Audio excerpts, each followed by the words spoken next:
Ah, no, ahí está. Hola a todos, muy buenas noches.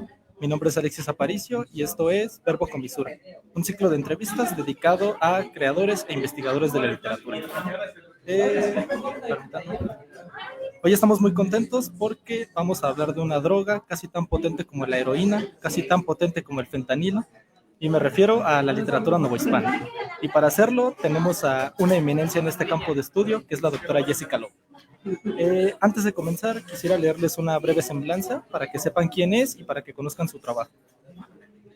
Jessica Lowe es licenciada en Estudios Hispánicos por la McGill University en Montreal y doctora en Literatura Hispánica por el Colegio de México. Es integrante del Sistema Nacional de Investigadores. Sus investigaciones se centran en la literatura novohispana, particularmente en la poesía. Ha publicado diversos artículos en revistas especializadas, ha hecho ediciones críticas y ha organizado congresos dedicados a la obra de Eugenio de Salazar. Muy buenas noches, Jessica. ¿Cómo estás hoy? Muy buenas noches. Muchísimas gracias, Alexis. Un honor de estar aquí contigo y con el público. Muy bien. Antes de ingresar como de lleno en la conversación sobre la literatura novohispana, quisiera hacerlo paulatinamente. Y para eso voy a partir de una cuestión personal. Hasta el día de hoy pervive en el imaginario colectivo la idea de que el periodo novohispano fue uno de extrema pobreza intelectual y cultural, ¿no? Creo que hoy, en la mayor parte de las facultades de letras, este periodo todavía se sigue como centrando solamente en la obra de Sor Juana, de Juan Ruiz de Alarcón, Bernardo de Balbuena, cierto conjunto de crónicas, y si bien nos va, de Sigüenza y Góngora, ¿no? Entonces yo quisiera preguntarle, ¿cuál fue su experiencia con la literatura novohispana en la licenciatura? ¿Qué fue lo que le atrajo y cómo decide Jessica Lowe que se quiere dedicar a estudiar este periodo? Muchísimas gracias por la pregunta. Pues yo estudié, como bien mencionaste, en McGill University en Montreal, la licenciatura, ¿no? Y ahí tomé una clase precisamente, no general, sobre la literatura novohispana, sino específicamente sobre el teatro de evangelización. Y eso fue un género, pues, que no conocía antes de tomar esta clase. Me llamó mucho la atención el tema del teatro de evangelización. Ahora bien, cuando llegué al Colmex, las más bien especialistas en letras novohispanas que me dieron clase no nos dieron sobre teatro de evangelización, pero yo ya sabía que ese era el periodo, que era el periodo novohispano. Y fue cuando empecé a leer poesía novohispana con mi asesora y amiga y maestra de hace más de 20 años ahora, Marta Lilia Tenorio, nos dio una especie de seminario, taller sobre la poesía novohispana y me enamoré y de ahí fue que decidí, porque sabía que quería estar en el Colmex. Cuando terminé la licenciatura, mandé mis papeles para el doctorado y ya llegando al doctorado fue cuando conocí a la doctora Marta Lilia y de ahí me enamoré de la poesía novohispana. Ay, y qué mejor tutora, ¿no? Que la doctora Marta Lilia Tenorio, que hoy por hoy podríamos decir que es probablemente la máxima autoridad en poesía novohispana, ¿no? Así es, exactamente. Tuvo usted una gran guía. Y como en esa misma dirección, quisiera preguntarle qué dificultades ha encontrado para ingresar justo en la poesía novohispana, porque no es una poesía fácil, digamos, la poesía especialmente del siglo XVII le pide al estudioso un bagaje cultural amplísimo, ¿no? Eso en primer lugar, y en segundo lugar, porque esta poesía no es fácil ni siquiera para los hispanohablantes, y tengo entendido que su idioma natal de usted no es el español. Entonces Así es, exactamente. Ajá. Quisiera que desarrollara un poco sobre qué obstáculos enfrenta. Claro, lo que sucede es que muy afortunadamente mi primer acercamiento, cuando yo le pedí a Natalia que me asesorara la tesis doctoral, fue en parte porque en ese seminario taller me había enamorado no solo de la poesía novohispana, sino también en particular a Eugenio de Salazar, ¿no? Es con Eugenio de Salazar y su obra. Y eso en realidad me dio una gran oportunidad de como empezar poco a poco, porque Salazar, obviamente, por tratarse de un autor pre-barroco, ¿no? Permitió que yo me acercara a una fase, quizás podríamos decir, de mayor claridad para mí, lo que representaba la obra, la poesía de Salazar, ¿no? Entonces, toda su poesía, o sea, no solo de la silva de poesía, sino de la navegación del alma, que es el texto que edité para la tesis doctoral en el Colmex, esas obras todavía, y de hecho, con mucha felicidad puedo decir que ahorita que di Novohispana este semestre en el Colmex, pues siempre empiezo con Eugenio de Salazar. O sea, así es como empecé yo y así es como me enamoré yo de esta poesía. Y entonces, pues les pedí a mis alumnos que las primeras lecturas que hicieran en el transcurso de este semestre, al principio del semestre, fueran de Eugenio de Salazar, ¿no? Para ir entrando poco a poco con el siglo XVI, para de ahí avanzar a la poesía barroca propiamente dicha y a la poesía incluso gongorina, ¿no? Del 17. Entonces, yo tuve esa oportunidad para desarrollar mis conocimientos en el campo de lo novohispano, primero con un autor del 16. Y de ahí, poco a poco, iba yo animándome a estudiar los siglos 17 y 18.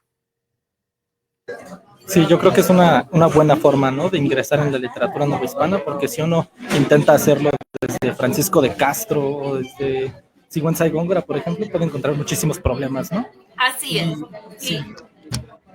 Y justo como para seguir en la línea que usted ya estaba como construyendo, entre artículos, congresos, volúmenes coordinados y ediciones críticas, usted ha logrado abarcar un amplio panorama de la literatura novohispana, estudiando prácticamente los 3 siglos, pero sus trabajos han hecho un especial énfasis en la obra de Eugenio de Salazar. Entonces, yo quisiera que nos platicara un poco al público de Irradiación, ¿quién es Eugenio de Salazar? ¿Cómo llega usted a él? Pues digo que llegué a él por los sonetos que nos puso la doctora Marta Diego Tenorio en este taller seminario que tomamos en el Colmex, que son sonetos que le escribió a su mujer, pero sobre las facciones de su mujer, ¿no? Y me parecieron muy hermosos estos sonetos, incluso algunos son semi-jocosos, y siguen como en la tradición del retrato petrarquista, pero también son novedosos en cuanto a retrata en cada soneto una facción diferente, ¿no? No el cuerpo completo en un solo soneto. Y eso me pareció muy hermoso, y también el hecho de que toda su poesía amorosa que conocemos se la escribió a su mujer, ¿no? Entonces, esa también una pequeña anomalía en cuanto a los patrones de la época.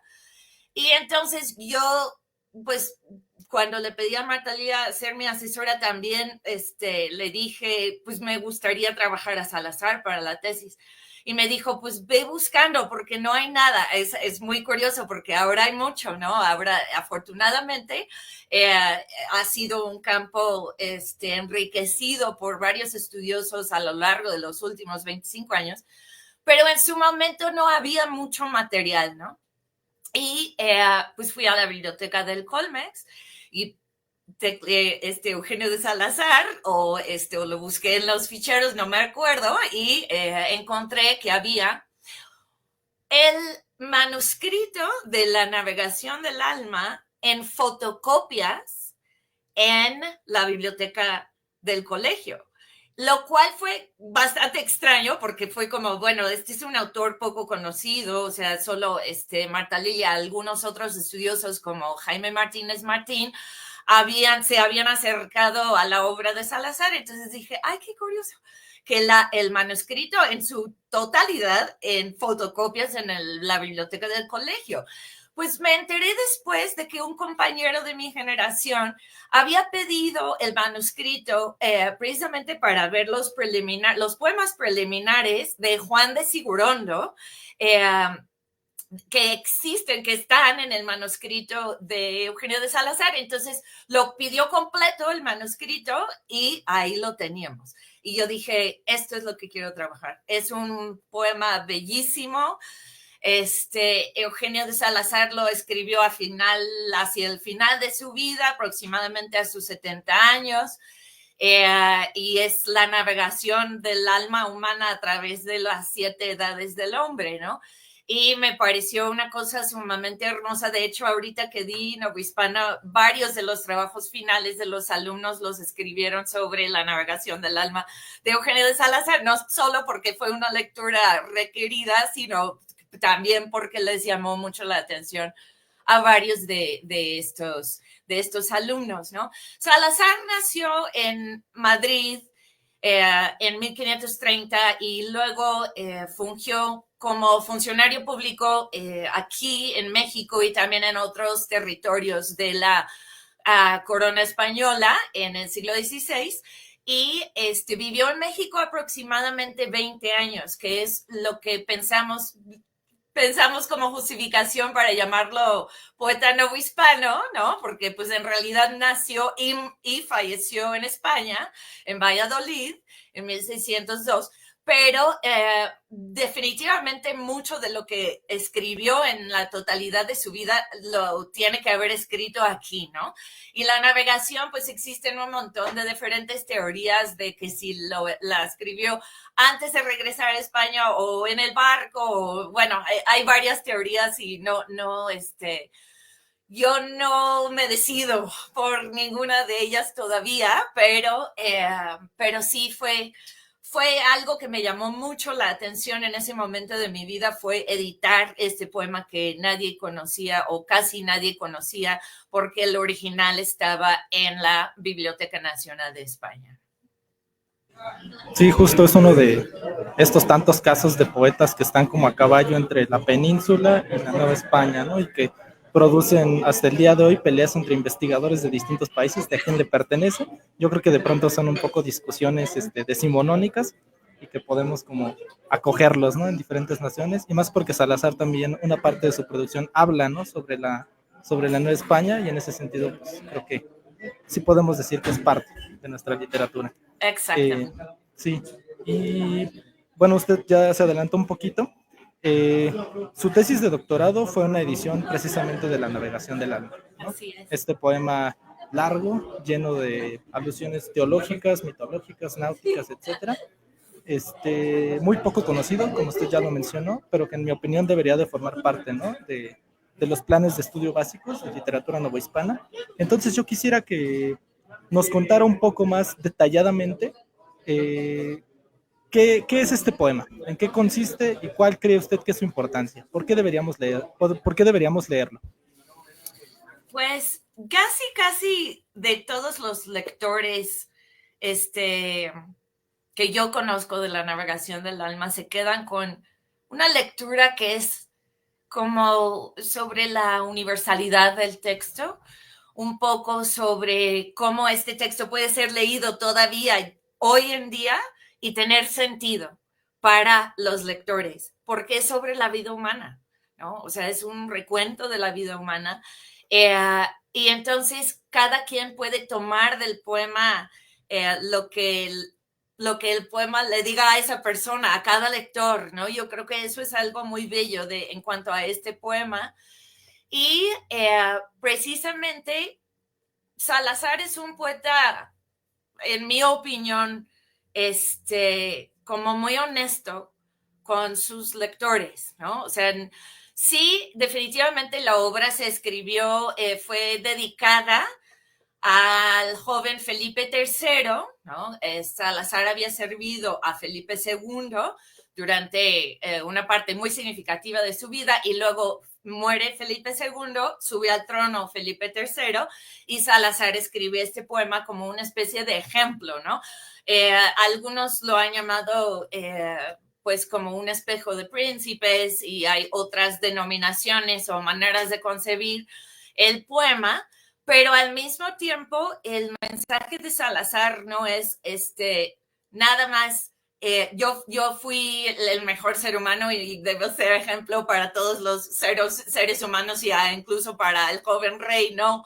Salazar es muy honesto y en el poema recuenta las situaciones, los momentos de la vida. Ahora, hay todo un otro tema que es que si es autobiográfico el poema o no, y podemos discutir eso en otro momento, pero creo que es importante que él es por lo menos recontando una vida humana llena de absolutamente todo lo que conocemos como la vida humana, ¿no? Hubo pecados, hubo momentos de felicidad, hubo momentos de duda, hubo momentos de la esperanza de llegar a buen puerto, ¿no? Porque es la navegación del alma en un barco, ¿no? Y entonces esto tiene todas las facetas o una enorme cantidad de facetas de lo que es una vida humana. Y entonces yo creo que eso es con lo que más se relaciona, se identifica el lector con este poema. Son las vivencias de un ser humano, de otro ser humano, y así como que nos conectamos con precisamente la vida representada en esta obra, ¿no? Sí, y más allá de eso, o sea, es muy cierto, y más allá de eso también es un poema genial, ¿no? Sí, como usted dice, es muy reflexivo y uno puede como encontrar muchísimas cuestiones como importantes de toda vida humana, ¿no? Hace un recorrido por todas las facetas de una persona, pero de pronto uno entre tanta reflexión se siente golpeado por ciertos versos, ¿no? Que son bellísimos. Y también hay algo que me gusta, que usted menciona precisamente en su estudio introductorio, que es como la empresa americana propició que los textos poéticos comenzaran a poblar las composiciones del lenguaje náutico. Y entonces justo esa metáfora de la vida con la navegación a mí me parece fabulosa, que la encontramos no solo en este texto, sino en otros, ¿no? Como en El Primero Sueño, que es también una suerte de viaje abstracto. Sí, completamente. Como usted ya adelantó, la obra de Salazar es amplísima, ¿no? Y se encuentra compilada en estos 2 tomos que conocemos como la Silva de Poesía. Y entre toda esa variedad, usted, Salazar tiene como una parte dedicada como a la burla y a la sátira, ¿no? Que usted ha dedicado un artículo a esa faceta. Entonces quisiera que nos contara un poco, ya nos habló más o menos de los retratos un poco jocosos, pero quisiera que profundizara como en esta faceta que puede parecer como una antípoda estética viniendo de un poeta que escribe algo como La navegación del alma, ¿no? Pero que era bastante común para el periodo. ¿Nos puede contar? Claro, las cartas jocosas de Salazar, y que faltan varias por encontrar y editar, pero vamos a hablar de las principales, las que están en la Silva, por ejemplo, ¿no? Que esas quizás necesiten también una edición más moderna, pero la edición de la Sociedad de Bibliófilos del siglo XIX es un buen punto de partida para conocer esas cartas, ¿no? Y eso yo creo que Salazar quizás lo podríamos decir en estos términos, era muy multifacético como escritor, ¿no? O sea, yo creo que toda la condena de la literatura novohispana que ha habido y que hubo, sobre todo en los siglos XIX, principios del XX, ¿no? En parte tiene que ver con querer distanciarse quizás de esa época de la historia mexicana, ¿no? Pero lo que sí pensamos, y lo que es chistoso es que sí estamos hablando de un autor completamente transatlántico, ¿no? Porque pues no nació aquí, no es mexicano así de origen, ¿no?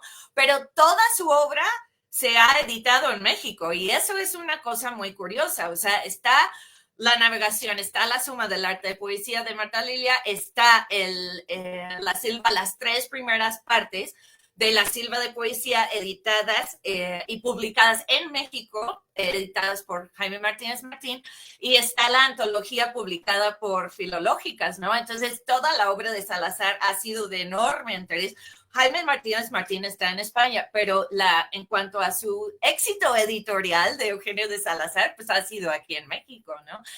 Y las cartas, diría yo, representan primero una manera para Salazar mostrar que él sabía precisamente ejercerse como poeta en diferentes y como escritor en diferentes tipos de género, ¿no? Y estas cartas jocosas son uno de ellos. Y definitivamente, incluso la Carta de la Mar, a mí me parece que sirvió como, o sea, base de lo que después sería la navegación del alma, ¿no? O sea, en el sentido de, él hizo ese viaje transatlántico, ¿no? Y entonces, en la Carta de la Mar recuenta ese viaje como algo lleno de momentos absolutamente terribles porque o sea, no nos podemos realmente, bueno, nos ayuda Salazar a imaginarnos cómo era el viaje transatlántico en el mediados finales del siglo XVI, ¿no? Entonces está esa parte, pero yo creo que le salió tan buena esa carta, que es la que más, creo que existen 2 traducciones al inglés. O sea, es la que se conoce incluso internacionalmente en otro idioma, ¿no? Esa carta, que yo pienso que él mismo estaba muy consciente del valor literario de esa carta, sobre todo también porque en su testamento literario, que está al principio de la Silva, pone que esa sea una de las únicamente 3 cartas que se impriman, ¿no? Entonces, en mi artículo, pues solo estudié así esos 3 muy a fondo, porque Salazar no quería, según esto, ¿no? Y hay que pensar que hay un poco de falsa humildad ahí también, ¿no? Pero yo creo que la Carta de la Mar le salió tan increíble que decidió, pues, ¿por qué no hacer algo con esto, ¿no? Con esta experiencia que además fue una experiencia vivida por él y que retomó para hacer este extenso poema alegórico como mensaje para el joven rey sobre los peligros que existen en el mar de la vida, ¿no? Y las otras cartas, pues hay varias. Yo creo que Salazar, cuando ese desprecio del que hablo de la literatura novohispana y Salazar, de cierta manera, su obra fue eclipsada por ese prejuicio generalizado, ¿no? Sobre la obra novohispana, sobre la poesía novohispana, sobre la literatura novohispana en general de sus 3 siglos, ¿no? Pero, por otro lado, yo creo que Salazar, ahora sí podríamos decir que Salazar es un escritor del 16, uno de los más ejemplares en cuanto a que no solo escribió La Silva de Poesía y La Navegación del Alma, sino también todas estas cartas en género como satírico, burlesco, y también escribió una preceptiva poética, ¿no? O sea, la diversidad y la flexibilidad de Salazar como escritor fue inmensa. Y entonces yo creo que eso también es otra razón por acercarse. Yo no sé, en un principio, si es mejor acercarse a Salazar, porque esto lo he dicho también en otro lugar sobre Sor Juana, ¿no? No sé si sea mejor acercarse primero a la prosa de Salazar para de ahí como partir a lo que estereotípicamente se cree que es más difícil, que es la poesía, que en mi caso no fue así. Mi acercamiento fue primero a la poesía de Salazar y después a las cartas, ¿no? Pero no sé si sea un camino como un poco más o amable o ágil para irse acercando a Salazar por sus cartas, para quienes tengan quizás más reservas acerca de leer poesía novohispana, pues si leen las cartas jocosas de Eugenio de Salazar, pues seguro les va a entrar más ganas de leer más de Salazar, más bien, ¿no? Sí, justo, y también nos puede, como la prosa de pronto nos indica un camino interpretativo a través del cual nos podríamos adentrar en su poesía de manera más fácil, ¿no? En alguna otra parte de su estudio introductorio de la navegación, usted menciona que Salazar era a diferencia de la mayor parte de sus contemporáneos o de los poetas que conocemos de la Nueva España, un poeta por afición y no por encargo, ¿no? ¿Nos puede decir qué implicaciones tiene esto y cómo afectó el carácter de su obra? Esto lo digo como un preámbulo para antes de que entremos de lleno a hablar de los certámenes. Claro que sí, con mucho gusto. Sí, bueno, también porque como lo que estoy estudiando ahorita de certámenes del 18, o sea, la modalidad certamen definitivamente creció en importancia, ¿no? Lo que restaba en los siguientes 2 siglos después del primer siglo de las letras hispanas, o sea, cuando escribió Eugenio de Salazar, ¿no? Pero no es que no hubiera ocasiones para poesía por encargo. Lo que sucede es que Salazar ya tenía muy buenos puestos, ¿no? O sea, trabajaba para la corona española y entonces, pues, lo que él hizo en su tiempo libre, y de hecho eso es un punto también muy interesante, porque él pide en ese testamento literario que no se imprima su obra hasta después de imprimir su obra jurídica, porque no quiere que se piense que él pasó todo su tiempo escribiendo versos, ¿no? Yo me imagino, como era tan aficionado a escribir versos, pues lo hacía en las noches, lo hacía en momentos cuando fuera posible, ¿no? Pero Salazar, esa no era su profesión, tenía muy buenos puestos, reitero, y pues él se ocupaba de trabajar y en la poesía fue esta ficción de tiempo libre, eso pienso yo, ¿no? Y creo que cómo posicionó eso su obra, creo que es muy importante porque nunca tuvo que responder a exigencias ajenas, ¿no? O sea, respondió a sus propias exigencias, que para mí es diferente. O sea, él mismo es quien determinó en qué género se escribiría, qué tipo de prosa escribiría, ¿no? Los metros, los temas, toda la primera parte así está dedicada a la poesía prosa para su mujer, como ya comenté, y pues eso es algo bastante original o bastante poco común, ¿no? Porque él estaba escribiendo para él mismo y para ella, ¿no?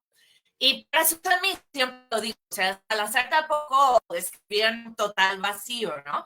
Lo vemos justo en los preliminares de la navegación, que son de Sigurondo, que estaban escribiendo al mismo tiempo, y a mí, en mi teoría, ellos se leían entre sí, ¿no? Entonces, pues yo creo que esto es una ventaja que tuvo Salazar, precisamente de poder ser libre en su escritura, ¿no? Y definitivamente, porque cuando ya ahorita que hablemos de certámenes, pues las exigencias, las temáticas obligatorias y todo eso condicionaban la obra. No estoy para nada concuerdo con la idea de que los certámenes, que esa no es buena poesía, al contrario, por todo lo estudio. Pero sí condicionan esos requisitos, estas exigencias, condicionan la obra en cierta medida, ¿no? Y no fue el caso del que escribió Salazar, salvo la segunda parte de la Silva de Poesía, que no es que haya sido por encargo, pero sí son obras, podríamos decir, más de ocasión cuando fueron escritas para personajes que él conocía. Sí, justo el hecho de que muchas obras de este periodo fueran escritas por encargo es lo que propicia, ¿no? Que mucha lírica se parezca y que de pronto sea como cuando se hacen estudios para identificar la autoría de tal o cual obra sea muy difícil, ¿no? Porque era más o menos homogénea, lo que ya han llamado como la poética de la imitatio ciertos estudiosos, ¿no?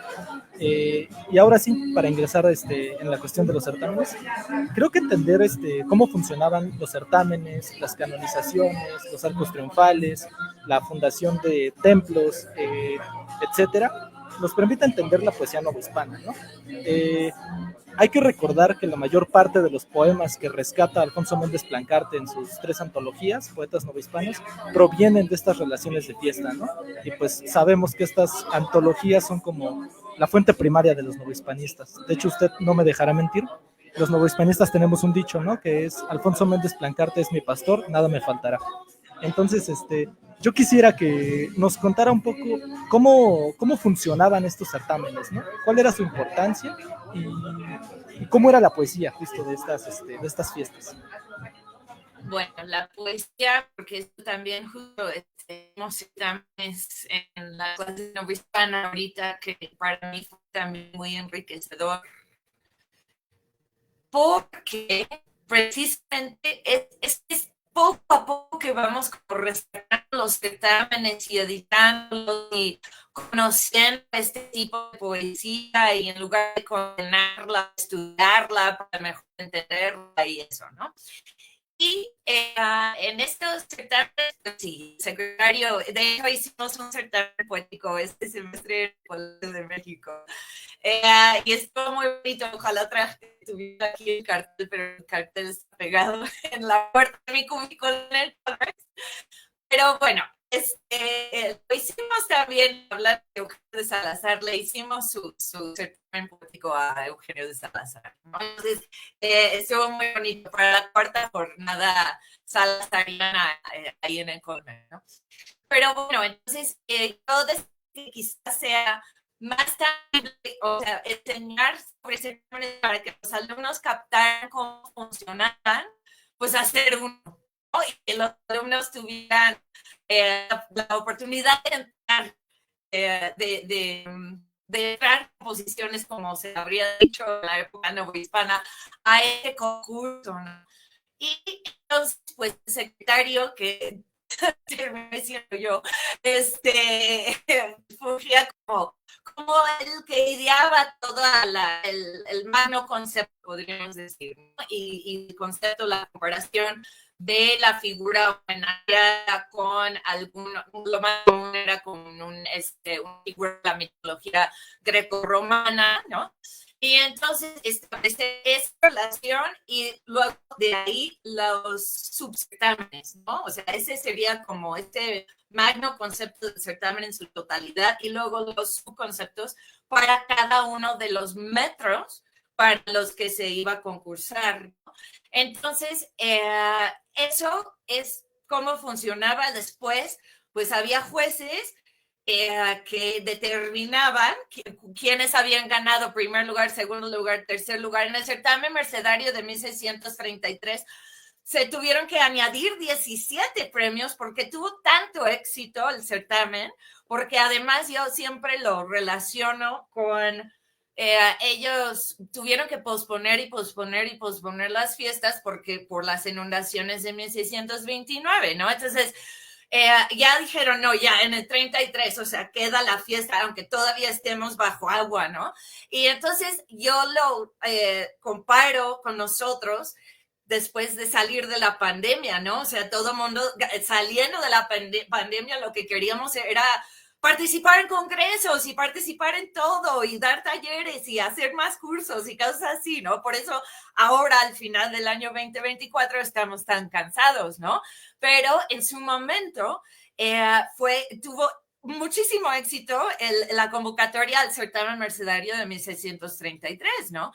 Entonces tuvieron que añadir premios, tuvieron que premiar a algunos poetas como diríamos, como supernumerario, pero sin premio, pero con reconocimiento, como mención honorífica casi, ¿no? Y entonces, así funcionaban, y definitivamente para cada subconcepto, pues vamos a decir, había un como concepto que iba con el global, pero que era todavía más específico, ¿no? El tipo de verso, en la comparación ahora, hay que hacerla entre, por ejemplo, en el sexto siempre hablo de ese concurso que creo que es mi favorito del certamen mercedario del 33, es el de cuando le piden les piden a los poetas que le pidan a San Pedro Nolasco que le pida a Dios que baje las aguas en la Ciudad de México, ¿no? O sea, es una cosa súper increíble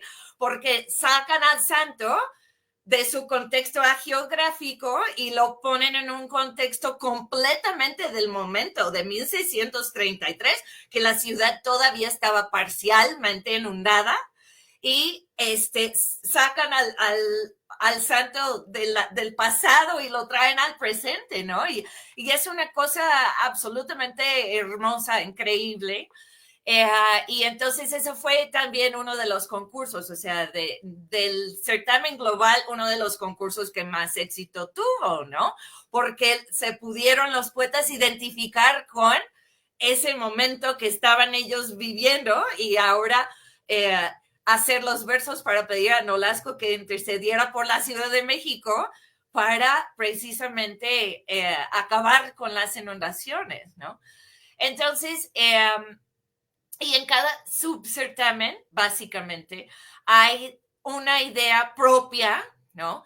Que no está de ninguna forma en conflicto con el magno concepto de que es todo el concurso, pero son reglas específicas y metros específicos. Y ahí la cosa es que, bueno, si yo sé que soy buena escribiendo décimas, bueno, no lo soy, pero si soy mejor para décimas que para canción o glosa o liras, entonces voy a meter algo en ese concurso de décimas, ¿no?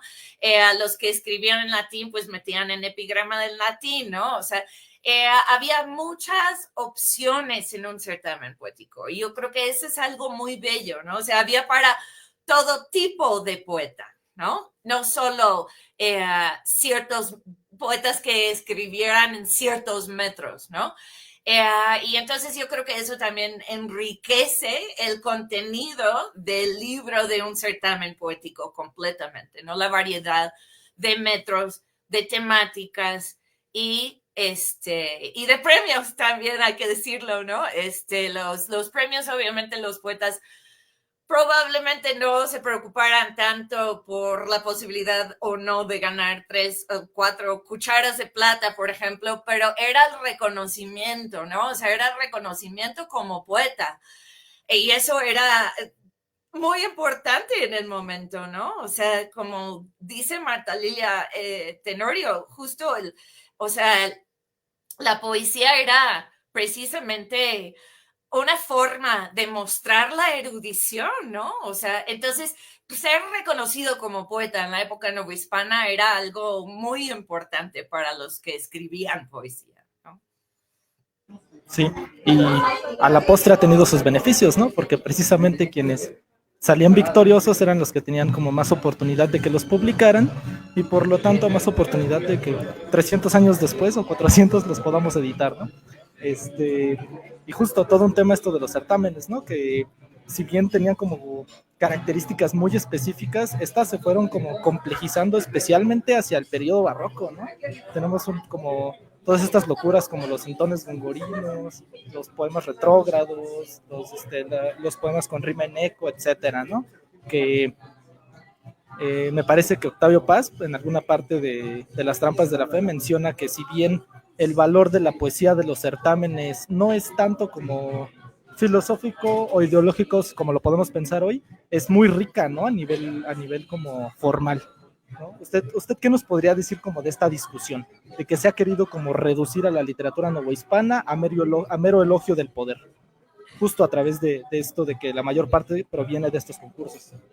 Claro, pero no solo, o sea, sí del poder, o sea, la literatura novohispana en general está increíblemente ligada al poder, eso sí, definitivamente, no solo el poder político, es también el poder eclesiástico, ¿no? O sea, eso es algo muy importante porque casi todo se enmarca, ya sean festividades civiles, ya sean festividades religiosas, ¿no? Entonces, sí, esa relación existe, y yo creo que en parte puede haber contribuido precisamente a esta como menosprecio hacia la literatura novohispana en su momento, ¿no?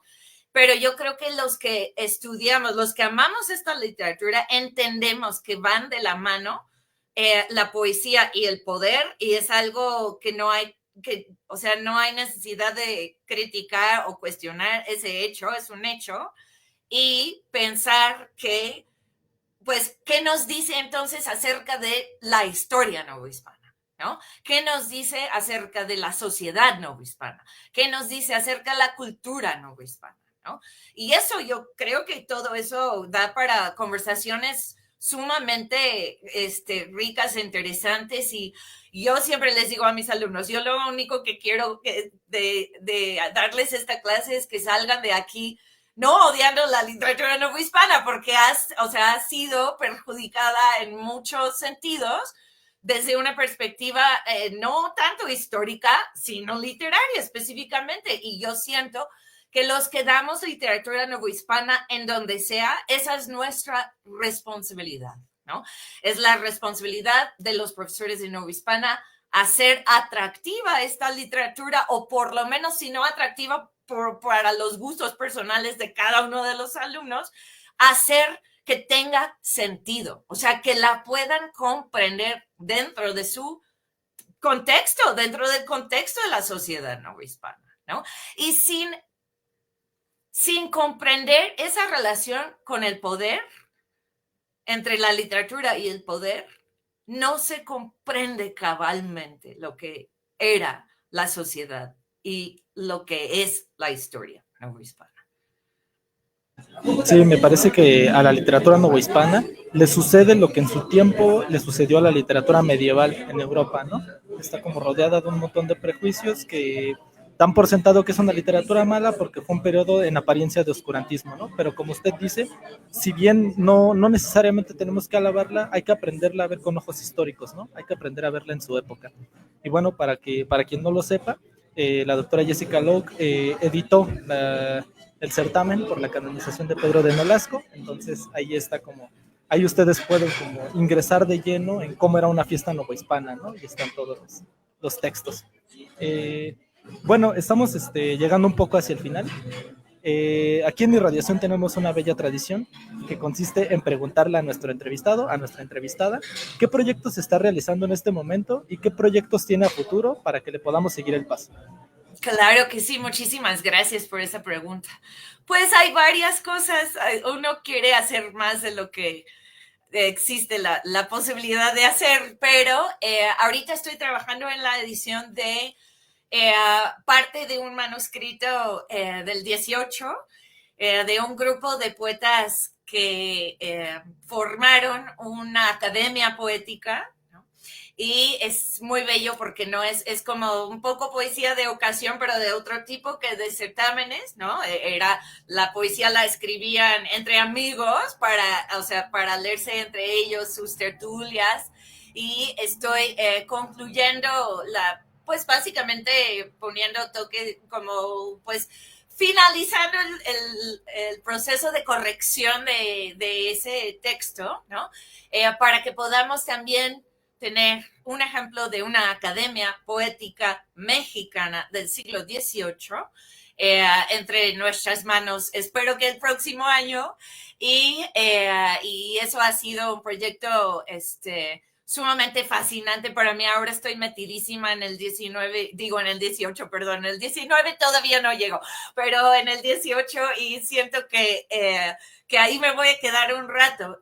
Justo estoy viendo para quizás un congreso o algo, un artículo, el tema de las mujeres en los certámenes del 18, y justo el uso también por parte de escritores ya consolidados, ya conocidos en su momento, que entraban con seudónimos. Entonces estoy también estudiando este tema de los seudónimos, y justo viendo que algunos metían con seudónimo de mujer, ¿no? Algunos poetas conocidos, ¿no? Entonces me parece muy interesante toda esta dinámica. Todos los guadalupanos, no todos, los de la Academia Guadalupana o Poética Guadalupana que estoy estudiando para este libro que espero salga el próximo año, la mayoría participaba en los certámenes de los principios del siglo XVIII, ¿no? Entonces estoy como rastreando entre certamen y academia, y viendo los vínculos y viendo la participación femenina y también los seudónimos y quiénes eran estos poetas que querían ocultar su identidad, ¿no? Entonces en esos proyectos estoy en este momento. Ah, qué interesante y qué ardua labor, porque sobre todo para el siglo XVIII hay todo por hacer, ¿no? Si la literatura novohispana está completamente olvidada, el siglo XVIII ya ni digamos, ¿no? Hay especialistas en literatura que no saben nombrar un solo autor de este periodo precisamente porque la mayor parte está borrado, ¿no? Parece que empezara con Fray Servando. Eh, y bueno, también aquí en Irradiación tenemos una muy bella tradición que data de siglos y que consiste en que nuestra entrevistada nos deje una recomendación, ya sea de una película, un libro, una serie o un álbum. En este caso yo le quisiera pedir que nos hiciera una recomendación musical. Musical. Wow. Eso sí, no me lo esperaba para que veas.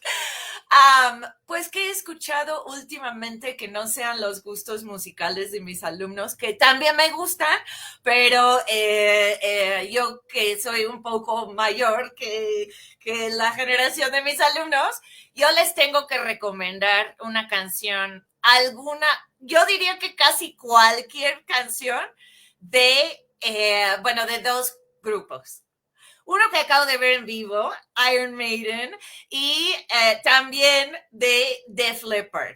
Esos son grupos para mí absolutamente increíbles. Sí me quedé totalmente estancada en los años 80 y 90, pero no tengo ningún problema con eso. Me enorgullece hasta cierto punto. Y eso es lo que quisiera recomendarles, que escuchen un poco de Maiden y un poco de Def Leppard.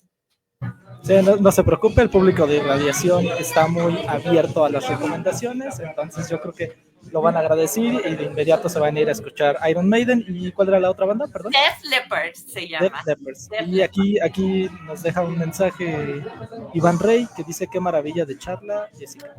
¡Yay! Iván Rey, wow, qué padre. Hola, Iván. Y bueno, te mando saludos, Iván.